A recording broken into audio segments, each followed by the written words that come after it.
Hello hello hello hello hello online कैसे रहो से स्वागत है आपका वास्तविक संख्या के लेक्चर नंबर 3 में। और आज हम पढ़ने वाले हैं, आज छोटा सा लेक्चर होगा, नहीं छोटा नहीं होगा, मतलब पढ़ाऊंगा।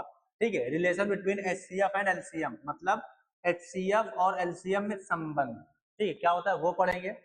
और को प्राइम नंबर किसे बोलते हैं ये पढ़ेंगे। को प्राइम नंबर किसे बोलते हैं, हिंदी में क्या बोलते हैं इसको, सह अभाज्य संख्या। ठीक है, ये पढ़ेंगे संख्या, ये चीज आज हम पढ़ने वाले हैं, ये टॉपिक आज हम कवर करने वाले हैं बिल्कुल। ठीक है, ये दूसरा हो गया और तीसरा हम ये पढ़ेंगे और इसी पर कुछ सवाल, छोटे मोटे सवाल करेंगे बस। और हाँ, एक चीज और पढ़ेंगे, क्या, भाज्य संख्या, भाज्य संख्या संख्या को कैसे प्रूफ करना है। ठीक है, को कैसे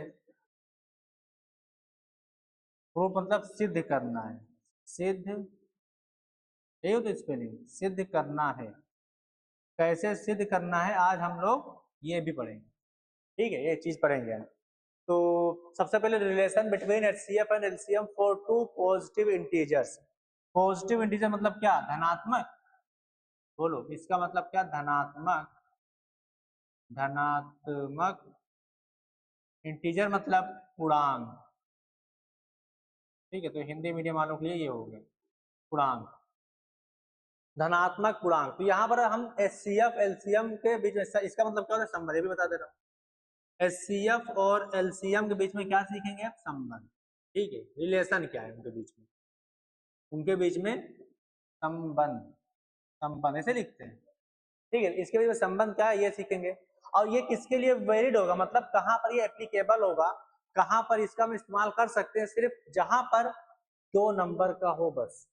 3 नंबर का मैंने एक सवाल दिया था, इसको प्रूव करो बराबर है कि नहीं, नहीं आया था बराबर ना, वो प्रूविंग होगा कि हाँ बराबर 3 का नहीं होता है, सिर्फ और सिर्फ 2 नंबर के लिए है, वो भी पॉजिटिव होना चाहिए, धनात्मक पूर्णांक। अगर निगेटिव हो गया फिर भी, वैसे भी हम लोग के सिलेबस में निगेटिव वाला है नहीं। ठीक है, तो पॉजिटिव के लिए होना चाहिए। तो रिलेशन क्या होता है, रिलेशन बोलता है, रिलेशन बोलता है क्या, HCF of, HCF of 2 number, HCF of 2 number a comma b, मैंने 2 नंबर ले लिया ए कॉमा बी, है ना, into LCM of, LCM of 2 number a comma b, मतलब उन्हीं 2 नंबर का एलसीएम निकालो, उन्हीं 2 नंबर का एचसीएफ निकालो। अगर मल्टीप्लाई कर दोगे ये बराबर होता है किसके, ए इंटू बी के, मतलब उन दोनों नंबर के मल्टीप्लीकेशन के बराबर होता है। समझ में आया कि नहीं आया, तो ये आपको रखना है क्या, ध्यान, इस पर सवाल आता है। ठीक है, इस पर सवाल बोर्ड एग्जाम में आता है, यूपी बोर्ड का लेवल यही है, ऐसे ही सवाल वहां पर पूछे जाते हैं। तो ये रिलेशन, रिलेशन समझ में आया कि एचसीएफ 2 नंबर का निकाल लो, एलसीएम निकाल लो, मल्टीप्लाई कर दो तो उस दोनों नंबर का मल्टीप्लाई कर दो, काम खत्म, ये होगा। ठीक है, सवाल देखते हैं। सवाल ये दिया हुआ है, गिवन डेट मतलब दिया गया है एचसीएफ ऑफ 2 नंबर, इन दोनों नंबर का एचसीएफ कितना दिया गया है, 9। एलसीएम निकालना है, तो पहला तरीका है कि इसका आप एलसीएम अलग से निकाल सकते हो, इसका प्राइम फैक्टर करो, इसका प्राइम फैक्टर करो, एलसीएम आ जाएगा। लेकिन हम लोग किस तरह निकालेंगे, रिलेशन का इस्तेमाल करके। जब मुझे एचसीएफ पता है तो बाई रिलेशन, ठीक है, बाई रिलेशन क्या हो जाएगा बताओ, हम क्या बोल सकते हैं, एचसीएफ ऑफ,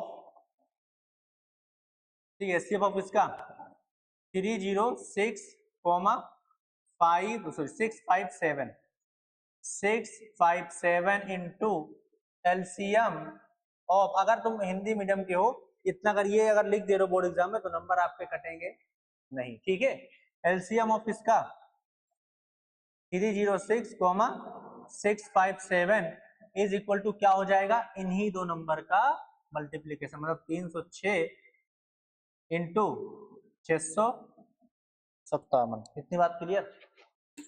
ठीक है, तो एचसीएफ कितना दिया हुआ है, 9 दिया हुआ है, एचसीएफ कितना दिया हुआ है, 9 दिया हुआ है। एलसीएम मुझे निकालना है, ये तो निकालना है, ये मुझे निकालना है। तो मैंने यहाँ पे लिख दिया क्या, LCM of 306 657 is equal to 306 into 657। अब ये इधर मल्टीप्लाई में उधर जाएगा तो डिवाइड में हो जाएगा, तो इसको मैंने यहाँ पर इरेज किया, मैंने यहाँ पर इसको डिवाइड कर दिया, कोई दिक्कत। अब इसको कट करेंगे हम, तो 3 3 से क्या होता है 9 होता है, यहाँ 3 से कट करोगे कितना आएगा 103 आएगा। फिर इसको काटो, यहाँ से 3 2 जा 6, फिर यहाँ पर क्या होगा 19, ना ना ना 3 2 जा 6, हाँ सही है, यही होगा। तो अब क्या आंसर आएगा, एलसीएम हो जाएगा 103 इंटू 219, मतलब कितना कितना आया था, ये पहले कट करो, सही है, 3 दूनी 6, फिर 3 एकम 3, 2 गया 3 9 27, बिल्कुल सही है मामला। ठीक है, तो कितना आएगा यहाँ पर, इसको जब मल्टीप्लाई करोगे, इसको जब मल्टीप्लाई करोगे, मल्टीप्लाई करो मैं कॉपी में मल्टीप्लाई करो, 103 को 219 से मल्टीप्लाई करना है ऑनलाइन, आप लोग भी मल्टीप्लाई कर सकते हो जल्दी से, बताइए क्या होगा, 22 338 क्या आ रहा था, 9 3 27, नहीं 38 तो नहीं होगा। तो मेरे पास है जुगाड़, मैं इतनी मेहनत नहीं करूंगा, मेरे पास है जुगाड़। ठीक है, आप लोगों को मल्टीप्लाई ही करना है, बताओ बताओ क्या हो रहा है, जल्दी बताओ।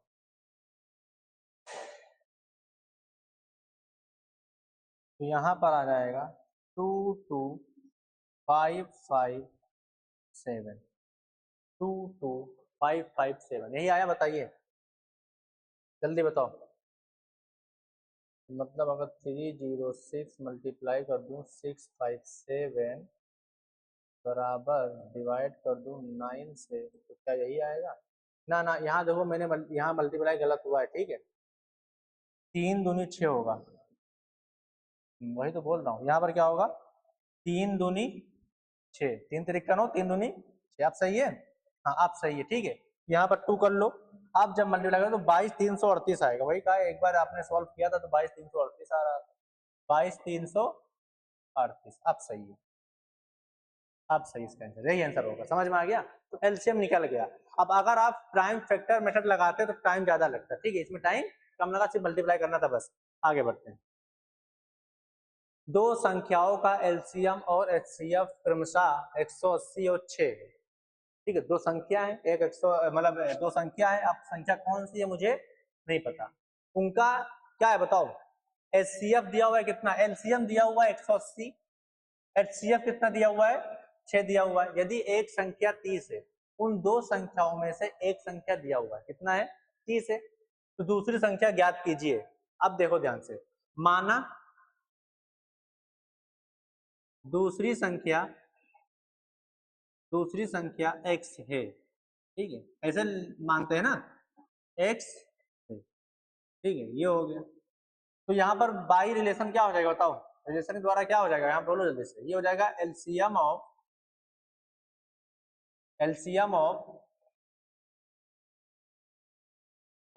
या फिर ऐसे हिंदी में लिखो यहाँ पर 180, सॉरी नंबर कौन सा है 30 है कॉमा x, 30 और x का एलसीएम, दो संख्या है ना, तो 30 और दूसरी संख्या क्या है x का एलसीएम इंटू 30 और x का HCF बराबर क्या होगा, इन दोनों नंबर का क्या मल्टीप्लीकेशन, हाँ या ना।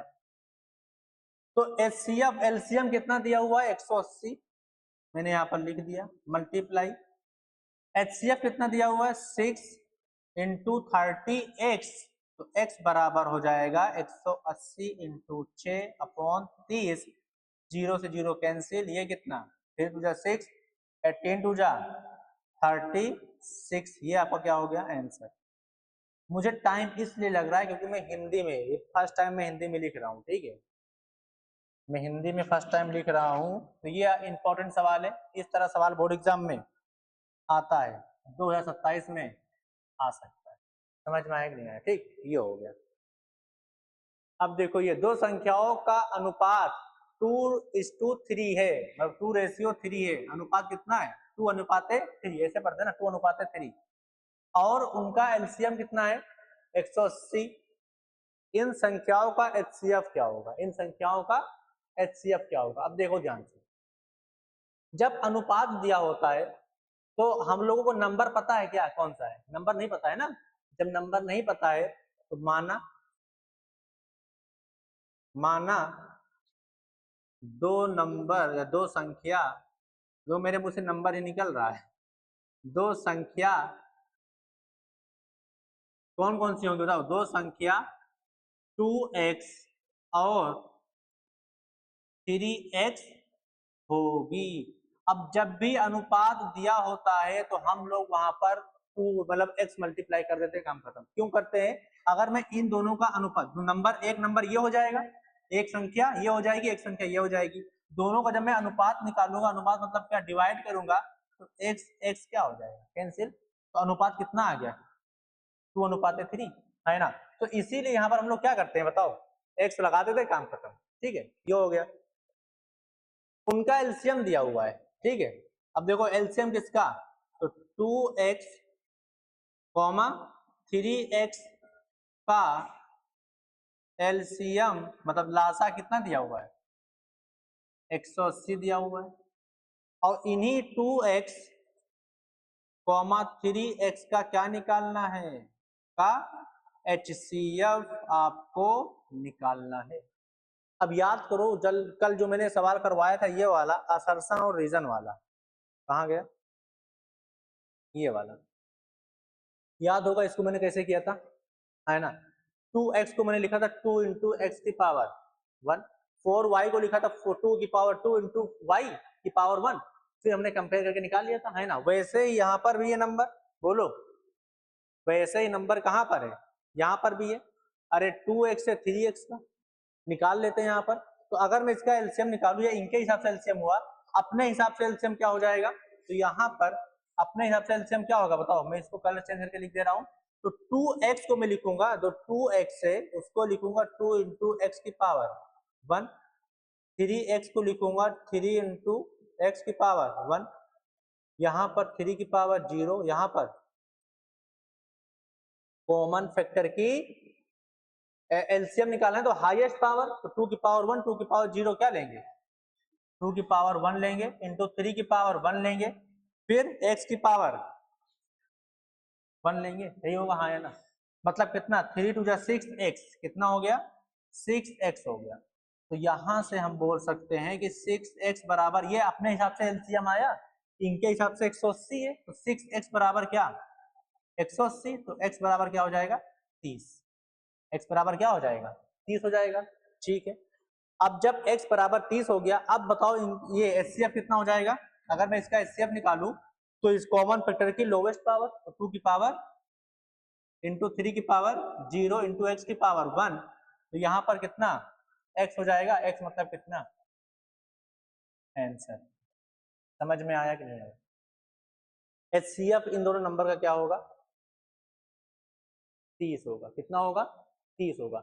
अगर पूछ लेता कि बताओ वो नंबर कौन कौन से हैं, तो नंबर कौन कौन से हैं 2x है और 3x है, x की बराबर 30 आया है, तो 2x मतलब 2 इंटू 30 मतलब कितना 60 होगा। दूसरा नंबर क्या हो जाएगा 3x मतलब कितना 3 इंटू 30 मतलब कितना 90। समझ में आया कि नहीं आया बताओ।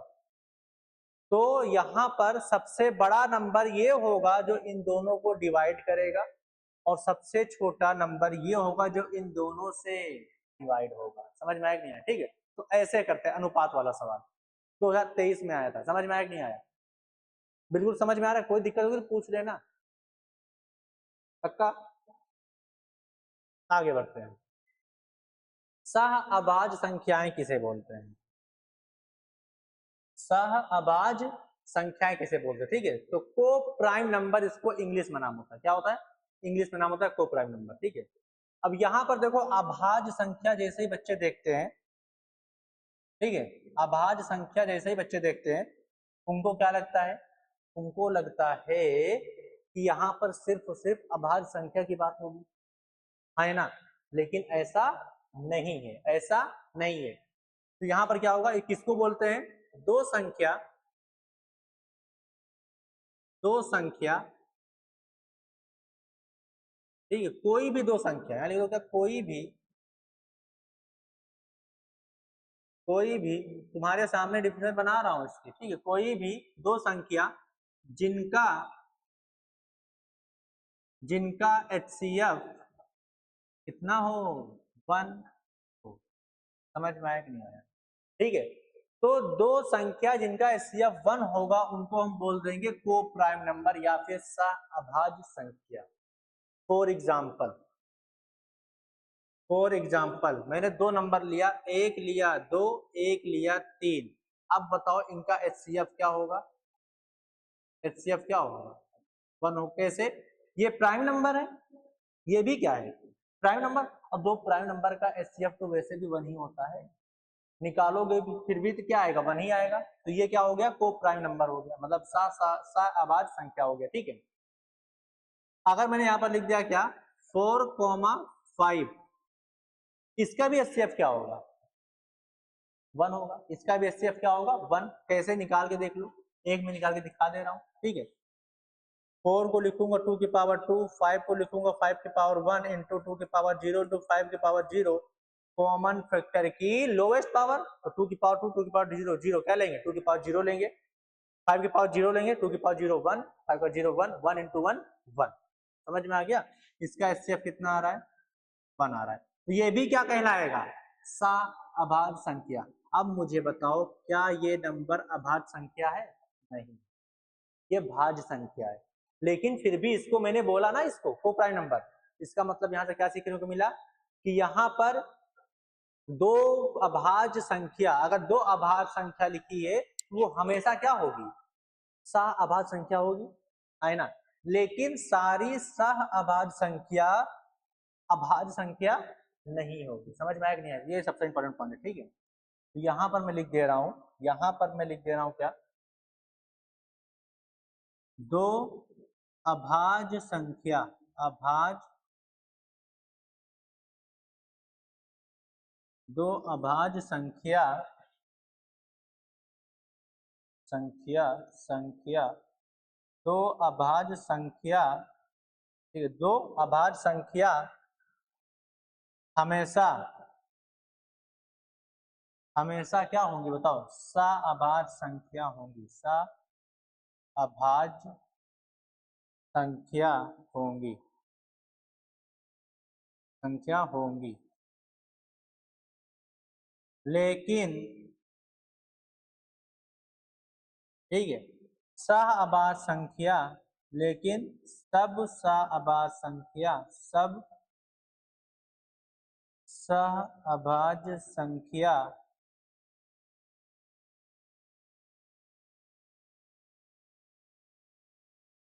अभाज्य संख्या हो भी सकती है, अभाज्य संख्या नहीं होगी, देखो, ठीक है,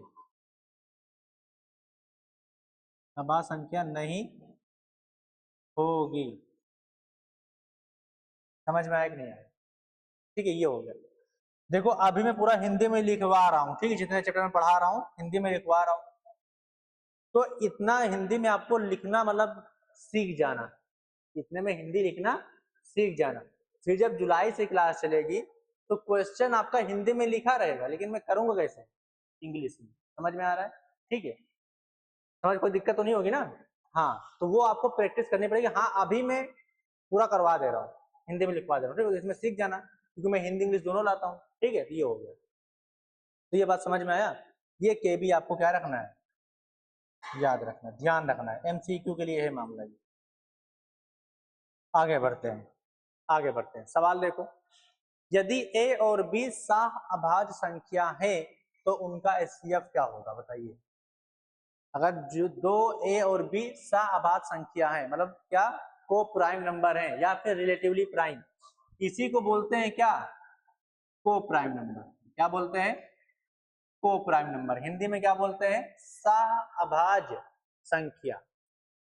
तो बताओ इनका HCF क्या होगा, 1 होगा। अरे मैं उन्हीं दो नंबर को सअबाद संख्या बोलूंगा जिनका एचसीएफ क्या हो, 1 हो। ये तो डिफिनीशन है ना। तो इनका एचसीएफ कितना हो जाएगा, एचसीएफ हो जाएगा, एचसीएफ बराबर क्या, 1। समझ में आया कि नहीं आया? आगे बढ़ते हैं, ये तो अंग्रेजी वाला है। इस तरह सवाल बोर्ड एग्जाम में आता है, 27 में आ सकता है, ठीक है। देखो ज्यादा कुछ टॉपिक है नहीं, ये सब एग्जाम स्टार लगा रहा हूँ, बस वो आपको ज्यादा फोकस करना है। यूपी बोर्ड में उसी में से सवाल आएगा। पहला सवाल, व्याख्या कीजिए कि ये मतलब जो लिखा हुआ है नंबर, और जो नंबर ये लिखा हुआ है भाज्य संख्या है। भाज्य संख्या क्यों है आपको बताना है, रीजन देना है, ठीक है। अब यहाँ पर इसको आप मल्टीप्लाई करके सॉल्व कर सकते हो, लेकिन वैसे नहीं करना है, वैसे नहीं करना है। अगर बहुत बड़ा नंबर आ गया तो कैसे करोगे, ठीक है। यहाँ पर एक मैं करा रहा हूँ, ये वाला मैं करवा रहा हूँ, एक आपका क्या हो जाएगा, होमवर्क, ठीक है। तो यहाँ पर माना क्या मान लिया, x बराबर 7 इंटू 11 इंटू 13 प्लस क्या 13, यही होगा। मैंने इसको x के बराबर मान लिया है ना, मैंने इसको क्या कर लिया, x के बराबर मान लिया। जब मैंने इसको x के बराबर मान लिया, अब मुझे प्रूफ करना है कि ये x क्या है, भाज्य संख्या है ना, ठीक है। अब देखो ध्यान से, इसमें कितने पद हैं, 2 पद हैं। कितने पद हैं, 2 पद हैं। तो लिखना आपको कैसे, यहां पर 2 पद हैं जिसमें हम 13, ठीक है, 13 को उभयनिष्ठ होता है, निष्ठ होता है, क्या होता है, नहीं सही है, उभयनिष्ठ ले सकते हैं। उभयनिष्ठ मतलब क्या होता है, यहाँ पर कॉमन लिख दो ब्रैकेट में, ठीक, क्या चीज, कॉमन ले सकते हैं, हाँ या ना, ठीक है। तो यहाँ पर 2 पद हैं, दोनों में 13 हम कॉमन ले सकते हैं, उभयनिष्ठ ले सकते हैं। यहाँ तक 13 कॉमन ले लो, तो x बराबर क्या हो जाएगा, 13 मैंने कॉमन ले लिया, अंदर क्या बचेगा 7 इंटू 11 प्लस 1, हाँ है ना। तो x बराबर हो जाएगा 13 इंटू 7 इंटू 11, तो आसान हो गया करना, 77 प्लस 1 मतलब कितना, 13 इंटू कितना 78, ये नंबर आ गया। अब यहाँ पर आप साफ साफ देखो कि इसका एक फैक्टर कितना होगा, देखो इसका एक फैक्टर क्या होगा बताओ, इसका एक फैक्टर तो 13 होगा, कंफर्म है ना। इसका एक फैक्टर 1 तो सबका फैक्टर होता है, तो इसका भी होगा। इसका एक फैक्टर 78 भी होगा, है ना। इसका देखो, मुझे उभयनिष्ठ मतलब ये प्रूफ करने के लिए, भाज्य संख्या प्रूफ करने के लिए मुझे कम से कम 2 से ज्यादा दिखाना है, मतलब 3 दिखाना, 4 दिखा दो, 5 फैक्टर दिखा दो, है ना। तो 3 मैंने दिखाई दिया है, तो ये क्या हो गया, कंपोजिट नंबर हो गया, भाज्य संख्या हो गई, ठीक है। तो यहाँ पर आपको कैसे दिखाना होगा, यहाँ पर लिखोगे क्या बताओ, लास्ट में लिखोगे, यहाँ पर जो संख्या दी हुई है वो संख्या खुद से और 1 से मतलब एक से क्या, खुद से और एक से क्या लिखते हैं डिवाइड होने पर, भाग, तो मुझे बता, भाग सेंटेंस क्या लिखेंगे यहाँ पर, से भाग हो जाता है ना, ये बोलते हैं ना, डिवाइड हो जाता है, भाग हो जाता है, भाग हो जाता है। इसके अतिरिक्त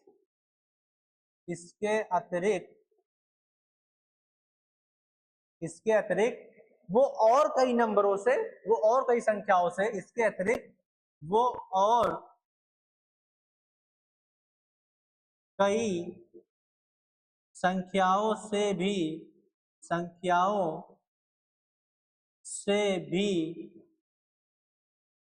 भाग हो जाता है। भाग इससे आसान भाषा में भी लिखवाऊंगा मैं। भाग हो जाता है, हो जाता है। इसलिए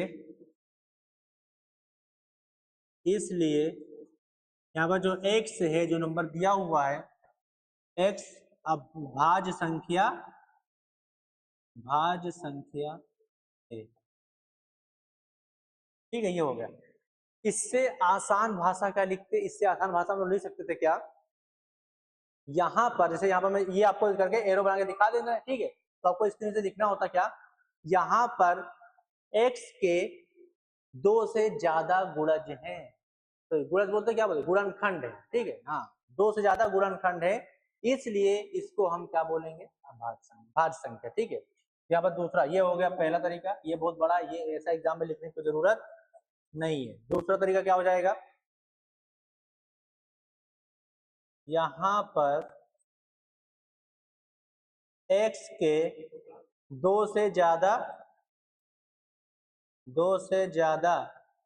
गुणनखंड है, इसलिए यह संख्या क्या होगी, भाज्य होगी। इसलिए यह संख्या भाज्य होगी। दोनों लिखोगी, दोनों में नंबर आपको मिल जाएगा। ज्यादा नंबर में पूछता नहीं है, 1 नंबर में पूछेगा या फिर 2 नंबर में पूछेगा, ठीक है। 1 नंबर 2 नंबर में पूछता है। समझ में आया, कोई दिक्कत, ठीक है। तो ये आपका क्या हो जाएगा, TH नंबर 1। इसके बाद ये तो वही है, एक सवाल और हो, ये भी देखो, एक्सप्लेन वाई, ये क्या है, कंपोजिट नंबर, तो ये भी आपका क्या हो जाएगा, होमवर्क। इसमें 7 कॉमन देने, काम खत्म है, ठीक है। तो इसको हिंदी में मतलब क्या, इसको क्या प्रूफ करना है, भाज्य संख्या, ठीक है। तो ये क्या हो जाएगा, TH नंबर 2। नेक्स्ट, अब देखो ध्यान से, ये सवाल अच्छा सवाल है, ये शायद यूपी बोर्ड में ना है, लेकिन मैं करवा दे रहा हूं कि इस तरह सवाल भी बन सकता है। यदि 2 धनात्मक पूर्णांकों a और b के सबसे छोटे अभाज्य गुणनखंड क्रमशः 5 और 13 हैं, इसका मतलब क्या हुआ कि 2 नंबर है, ठीक है। इसका मतलब क्या हुआ, 2 नंबर है, एक नंबर a है, एक नंबर b है। सबसे छोटा गुणनखंड मतलब क्या, वो भी प्राइम, कैसा, प्राइम। सबसे छोटा गुणनखंड कौन सा, इसका क्या है, a का कितना है, 5 है, अब b का कितना है, 13, b का कितना है, 13 है, ठीक है। सबसे छोटा मतलब इससे छोटा प्राइम नंबर में फैक्टर कोई नहीं है ना, 5 से छोटा कोई नहीं है। अच्छा, अब यहां पर आप कोई और नंबर बोलो, जैसे मैंने बोल दिया यहाँ पर 9, तो 9 का फैक्टर होगा 3²। सबसे छोटा इसका जो प्राइम नंबर है कौन सा है, 3 है, और 3 2 बार लिखा है ना, मतलब एक क्या हो गया, 3 हो गया, ठीक है। फिर कोई और नंबर बोलो, मैंने 15 बोल दिया, तो 3 इंटू क्या हो जाएगा, 5। सबसे छोटा क्या हो जाएगा, 3 हो जाएगा, है ना। अब देखो ध्यान से, अगर मैंने ऑड ना लेगा, मतलब अगर मैं ऑड लूंगा तो सबसे छोटा संख्या या तो 3 होगी या 5 होगी या 7 होगी, ऐसे करके मिलेगा, ठीक है, 2 नहीं मिलेगा। अब मैं बात करता हूँ इवन नंबर की, आप कोई इवन नंबर बोल दो, मैंने बोल दिया 14, तो 2 इंटू 7। अब बताओ सबसे छोटा अभाज्य गुणनखंड कौन सा है, 2। सबसे छोटा अभाज्य गुणनखंड कौन सा है, 2 है। और कोई नंबर ले लो, मैंने 20 ले लिया, तो 2 की पावर 2 इंटू कितना, 4 इंटू कितना, 5, ठीक है, ये हो गया। अब सबसे छोटा अभाज्य संख्या कौन सी इसके अंदर, 2 ही होगी, 2 नहीं, 2 की पावर 2 है, मतलब 2 2 बार आया है, सबसे छोटा कौन सा है, 2, ठीक है। यहाँ पर क्या हो जाएगा, इसका भी कितना है, 2 है। तो यहाँ से ये सीखने को मिला कि अगर इवन नंबर है, इवन मतलब सम संख्या है, सम संख्या है, तो उसका अगर अभाज्य गुणनखंड करते हो, मतलब प्राइम फैक्टर करते हो, तो उसमें कम सबसे छोटी संख्या कौन सी होगी, 2 होगी। सबसे छोटी अभाज्य संख्या फैक्टर में कौन सी होगी, 2 होगी, है ना, ठीक है। क्या इसका 2 है, ये बोल रहा है ए का जो ए नंबर है उसका सबसे छोटा अभाज्य संख्या फैक्टर में कौन सा है, 5 है, 2 नहीं है ना। इसका मतलब ये इवन नंबर जो ए है वो इवन नंबर नहीं है। जब इवन नंबर नहीं तो कौन सा नंबर हो जाएगा, ऑड नंबर, हाँ या ना। और मतलब विषम संख्या, यहाँ पर ये क्या हो जाएगी, विषम संख्या हो जाएगी, विषम संख्या। ठीक है। अब बी का भी सबसे छोटा क्या है, 13 है, 13 है, 2 नहीं है। इसका मतलब ये भी क्या है, विषम संख्या है। ये भी कैसी है, विषम संख्या है। ठीक है। अब पूछ रहा है आप बताओ a प्लस बी का सबसे छोटा अभाज्य गुणनखंड क्या होगा। a प्लस बी का सबसे छोटा मतलब इसका प्राइम फैक्टर कुछ ना कुछ होगा, तो उसमें सबसे छोटा अभाज्य गुणनखंड कौन सा होगा, सबसे छोटा प्राइम फैक्टर कौन सा होगा, ये बता। सवाल समझ में आया। ठीक है। अब सोचो इसमें बच्चे कितना कंफ्यूज होंगे, सोचेंगे अब ये कुछ नंबर दिया ही नहीं है, अब कैसे निकालेंगे सबसे छोटा, हाँ है ना। तो ये समझ में आया ना कि ये क्या है, ऑड नंबर है। ए बी क्या है, ऑड नंबर। यहाँ पर ये क्या है, ऑड नंबर है। ये भी क्या है, ऑड नंबर। अब बेसिक कॉमन सेंस होता है कि अगर मैं ऑड प्लस ऑड कर दूं, ऑड प्लस ऑड कर दूं, ऑड प्लस ऑड मतलब विषम प्लस विषम कर दूं, तो विषम कोई एग्जांपल ले लो, मैंने ले लिया मतलब 3 ले लिया और आपने बोल दिया 9, दोनों विषम संख्या है। ऐड करोगे कितना आएगा, 12 आएगा। 12 कैसी संख्या है, नहीं 12 कैसी संख्या है, अभाज्य नहीं है। 12 कैसी संख्या है, सम संख्या है, इवन नंबर। ठीक, ये क्या, ये मतलब ऑड प्लस ऑड क्या हो जाएगा, इवन हो जाएगा। क्या हो जाएगा, इवन हो जाएगा। इसका मतलब जो a प्लस बी होगा, ये पूरा नंबर, अगर ये पूरे नंबर की बात करूं मैं, ये पूरा नंबर क्या होगा, ये पूरा नंबर क्या हो जाएगा, इवन हो जाएगा। बोलो जल्दी से, हाँ है ना। अब कोई नंबर अगर इवन होता है तो उसका सबसे छोटा जो अभाज्य गुणनखंड होता है वो क्या होता है, 2 होता है। क्या होता है, 2 होता है। ऐसे यहाँ पर इस्तेमाल हुआ कॉन्सेप्ट। ठीक है। यहाँ पर सबसे छोटा अभाज्य गुणनखंड क्या हो जाएगा, क्या 2 हो जाएगा। 2 कैसे हुआ समझ में आया। ठीक है। फिर से मैं रिपीट कर दे रहा हूँ, कोई सवाल अच्छा है। सवाल क्या है, ए कोई नंबर है जिसका सबसे छोटा अभाज्य गुणनखंड 5 है। ठीक है। तो सबसे छोटा जब अभाज्य गुणनखंड 5 है तो पक्का ये कौन सा नंबर होगा, ऑड नंबर होगा, मतलब विषम संख्या होगी। बी भी कोई नंबर इसका सबसे छोटा अभाज्य गुणनखंड क्या है, 13 है, मतलब ये भी क्या होगी, विषम संख्या होगी, है ना। अब हमें पता है, कॉमन सेंस है कि सम संख्या अगर होता तो उसका सबसे छोटा अभाज्य गुणनखंड क्या होता, 2 होता। समझ देखो 2 आ रहा है। आप कोई भी 100 लिख लो, 200 लिख लो, 1000 लिख लो, 2000, मतलब इवन होना चाहिए। उसका जब प्राइम फैक्टर करोगे क्या आएगा, 2 ही आएगा। ठीक है। तो यहाँ पर a प्लस बी दोनों ऑड प्लस ऑड है, तो ऑड प्लस ऑड क्या होता है, इवन होता है। ये भी कॉमन सेंस का होता है काम।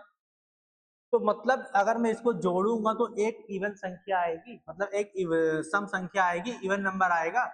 और इवन नंबर का सबसे छोटा अभाज्य गुणनखंड क्या होता है, समझ में आया नहीं आया। ये सवाल बहुत ही अच्छा है, बोर्ड एग्जाम में आने वाला नहीं है, लेकिन मैंने बता दिया कि सोचा कैसे जाता है सवाल में। अच्छे सवाल में मतलब थिंकिंग कैसे डेवलप करनी है, समझ में आ गया। ये हो गया। ये सवाल भी आप पूछोगे तो आपको आंसर नहीं मिलेगा। ठीक है, आगे बढ़ते हैं। अब ये रहा ये सवाल, ये मैंने कल करवा दिया था, आपको फिर से ये सवाल कर लेना है। ठीक है। तो बस आज इतना ही रखता हूँ, मिलते हैं अब कल की क्लास में। तब तक के लिए okay bye, thank you so much. तो हर दिन एक ना एक सवाल मैं करवाऊंगा जो बहुत ही अच्छा होगा।